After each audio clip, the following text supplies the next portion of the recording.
సరే ఇప్పుడు చంద్రబాబు నాయుడు గారి కేసులు ఎలా ఉండబోతున్నాయి? అంటే కేసులు ఇప్పుడు సుప్రీంకోర్టులో వచ్చింది 17A మీద నాది అప్లికబుల్ కాదు. నన్ను విచారించకుండా గవర్నర్ పర్మిషన్ తీసుకోకుండా నన్ను కేసులో స్కిల్ డెవలప్మెంట్‌లో ఇరికిచ్చారు. అవును. ఈ కేసును పూర్తిగా కొట్టేయమని చెప్పి ఆయన సుప్రీంకోర్టు దాకా వెళ్ళాడు. హైకోర్టులో కొద్దిగా ఊరట లభించినా సుప్రీంకోర్టులో అసలు కేసే లేకుండా బెయిల్ వచ్చి మధ్యంతర బెయిల్ మీద ఉన్నాడు ఆయన. సుప్రీంకోర్టులో ఆశించారు చంద్రబాబు నాయుడు గారు. కేసు పూర్తిగా కొట్టేస్తే కేసే లేకుండా పోద్దని. అవును. కానీ బలమైన అభ్యర్థులను ఇక్కడ ముకుల్ రోహిత్ కానీ, హరీష్ సాల్వే లాంటి వ్యక్తులను అటు ఇటు పెట్టుకున్నారు. లోధ్రా లాంటి వ్యక్తులను పెట్టుకున్నారు సుప్రీంకోర్టు ప్రముఖ లాయర్ని. పెట్టుకున్న సమయంలో నిన్న ఇచ్చిన డివిజన్ బెంచ్ తీర్పు. ఇద్దరు ఉంటారండి డివిజన్ అంటే ద్విసభ్య బెంచ్ అంటారు. ఇద్దరు జడ్జెస్ని ఎలకేట్ చేసింది కూడా చీఫ్ జస్టిస్ బెంచే. వాళ్ళిద్దరు కనుక ఈ కేసు విచారించి ఇప్పుడు వాళ్ళు చెప్పినది ఏంది, జస్టిస్ అనిరుద్ బోస్ ఏమో ఏం చెప్పాడు, ఇతనికి 17A వర్తిస్తుంది కాబట్టి ఈయన్ని గవర్నర్ పర్మిషన్ లేకుండా అరెస్ట్ చేయటం ఇది తప్పు అనేది ఆయన ఆరోపణ.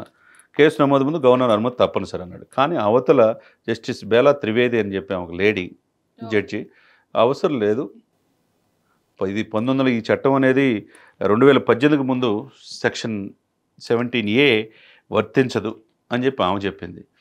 సిబిఐ నిష్పక్షపాతంగా ఈ విషయంలో చేయలేదని చెప్పి ఈయన చెప్తే ద్వివేది కాదు, వాళ్ళ పరిధిలో వాళ్ళు చెప్పారు. లోయర్ కోర్టులు కూడా హైకోర్టు కూడా మంచిగానే ఆయన మీద విచారించింది అని చెప్పి చెప్పడం జరిగింది. ఆ విధంగా ఇద్దరి మధ్య ఉన్నప్పుడు ఇద్దరి మధ్య ఒకటే తీర్పు వచ్చేసి దీంట్లో 17A అనేది వర్తిస్తుంది. ఈ వర్తించినప్పుడు ఎందుకు అతన్ని గవర్నర్ పర్మిషన్ తీసుకోకుండా కేసులో ఇరికిచ్చారు అనేది కనుక ఇద్దరు ఒకే మాట మీద ఉంటే ఇది డెఫినెట్గా కేసు కొట్టేసే అవకాశం ఉంది. కాబట్టి ఇద్దరు ఒకే మాట మీద లేరు. ఇది వర్తించదు, ఈయన అనేది ఏంటంటే వర్తిస్తుంది. వర్తించినప్పుడు ఏమైంది, గవర్నర్ అనుమతి లేనిదే కేసు నమోదు చేయడానికి వీల్లేదు. కాబట్టి ఈ కేసు ఇది కాదని చెప్పి ఒక ఫేవర్గా చంద్రబాబు ఫేవర్గా ఈయన అనిరుద్ బోస్ మాట్లాడాడు. కానీ ఇది 2018 ముందు నేరాలకి 17A అనేది వర్తించదు అన్నారు. కాబట్టి ఈమె ఇతనికి వ్యతిరేకంగా చంద్రబాబు నాయుడుకున్నది. ఈ ఇద్దరి మధ్య ఆర్గ్యుమెంట్స్ వాదాపోదాలు ఇవన్నీ జరిగినప్పుడు ఏంటంటే మళ్ళీ చీఫ్ జస్టిస్ బెంచ్కి వెళ్ళింది. అంటే ఇప్పుడు ఇమ్మీడియట్గా ఊరట లభించింది, కేసే పూర్తిగా కొట్టేస్తారు అనుకున్నారు టీడీపీ క్యాడర్. అది జరగల. కాబట్టి ఓపెన్గా ఏంటంటే సుప్రీంకోర్టులో ఏంటంటే లా ఏం చెప్తుందంటే rule is rule for all. శిక్ష పడిన అది ఎప్పటి వరకు విచారణ దశలో ఉంటుంది తప్పితే అతన్ని పూర్తిగా దోషిగా చూపలేం. ఆరోపణలు ఎదుర్కొంటున్నట్టే. ఇప్పుడు అట్టనుకున్న జగన్మోహన్ రెడ్డి గారి మీద 38 క్రిమినల్ కేసులు ఉన్నాయి, తీవ్రమైన కేసులు కూడా ఉన్నాయి. ఆయన పాస్పోర్ట్ కూడా ఆయన ఎక్కడైనా ఇతర విదేశాలు వెళ్ళాలన్నా సిబిఐ కోర్టు పర్మిషన్ తీసుకొని వెళ్ళాలి. ఇప్పటికి కూడా 10.5 years నుంచి బెయిల్ మీద ఉన్న ముఖ్యమంత్రి ఎవరంటే జగన్మోహన్ రెడ్డి గారే. అది ఈడీ కేసులు కావచ్చు, క్రిమినల్ కేసులు కావచ్చు, సో మెనీ కేసెస్ ఎలిగేషన్స్ ఆరోపణలు ఎదుర్కొంటున్నాడు. ఫస్ట్ జగన్మోహన్ రెడ్డి గారు అయితే A2 విజయసాయి రెడ్డి అట్లా కేసులు ఎదుర్కొ. అదేవిధంగా 26 కేసులు చంద్రబాబు నాయుడు గారి మీద ఉన్నాయి. కానీ ఏ కేసు మీద కూడా అరెస్ట్ కాల. ఫస్ట్ టైం స్కిల్ డెవలప్మెంట్ కేసులో అరెస్ట్ అయ్యారు. అరెస్ట్ తీరు గురించి రాష్ట్ర వ్యాప్తంగా నిరసనలు జరిపారు. ముఖ్యంగా ఆ సమయంలో రాజమండ్రి సెంట్రల్ జైలుకి ఆయన అరెస్ట్ చేసిన తీరు, సిఐడి కోర్టు, ఆ తర్వాత పరిణామాల మద్దతు తెలియజేయడం చంద్రబాబు నాయుడు గారికి, పవన్ కళ్యాణ్, ఇవన్నీ చకచక జరిగిపోయి ఈ పరిణామంలో 55 రోజుల తర్వాత బెయిల్ అయితే వచ్చింది.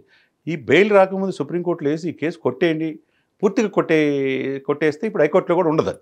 ఇప్పుడు హైకోర్టులో లైవ్లో ఉంది. 3000 పేజీలు డాక్యుమెంట్ సమర్పించారు. పూణే కేంద్రంగా స్కిల్ డెవలప్మెంట్ కేసులో ఆయనకి ఇది ముట్టిని డబ్బులు ఇదిగా తీసుకున్నారు లంచంగా అని చెప్పి ఆరోపిస్తారు. అది లేదు అని చెప్పేసి వీళ్ళు ఆరోపించే క్రమం అంటే ఎలాంటి సాక్ష్యాధారాలు లేకుండా కేసు పెట్టడం అనేది కరెక్ట్ కాదనేసి అప్పుడు అనుకున్నారు చాలామంది. వాళ్ళని సాక్షులను 400 మంది విచారించారు. కిలార్ రాజేష్ దాంట్లో చాలామంది ఎవరెవరు ఉన్నారనేది కూడా కోర్టుకి సమర్పించారు. సిఐడి కోర్టు అంత తక్కువగా ఏం చూపించలేదు. అదే సమయంలో ఆ విచక్షణాధికారం ప్రకారం చాలాసార్లు బెయిల్ ఇవ్వాలి. 55 రోజుల తర్వాత మధ్యంతర ఉత్తర్వుల ప్రకారం స్వల్పకాలం బెయిల్ ఇచ్చారు. సుప్రీంకోర్టులో అయితే కేసు పూర్తి కొట్టేస్తే అక్కడ కూడా ఉండదని అనుకున్నారు. కానీ ఇది మిశ్రమ ఫలితం అని అనుకోవాలా. అటు అధికార పార్టీకి పూర్తిగా రాలా, ఇటు ప్రతిపక్షం చంద్రబాబు నాయుడు గారికి ఊరట లభించాల. ఇక్కడ ఏంటి 17A అనేది వర్తించిద్దా వర్తించదా, ఈ రెండింటి మధ్య ఇప్పుడున్న ఇద్దరు జడ్జెస్ మధ్య భిన్నాభిప్రాయాలు వ్యక్తమైనవి. కాబట్టి అల్టిమేట్గా ఏంటంటే దీన్ని చీఫ్ జస్టిస్ బెంచ్కి వెళ్ళింది. చీఫ్ జస్టిస్ ఏం నిర్ణయం తీసుకుంటాడనేది వేచి చూడాలి.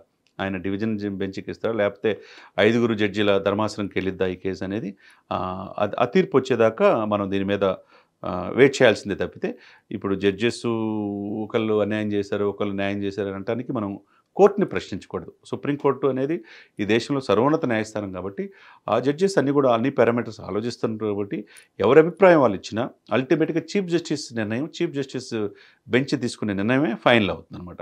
అప్పటి వరకు ఎదురు చూడాల్సిన అవసరం ఉన్నదన్నమాట.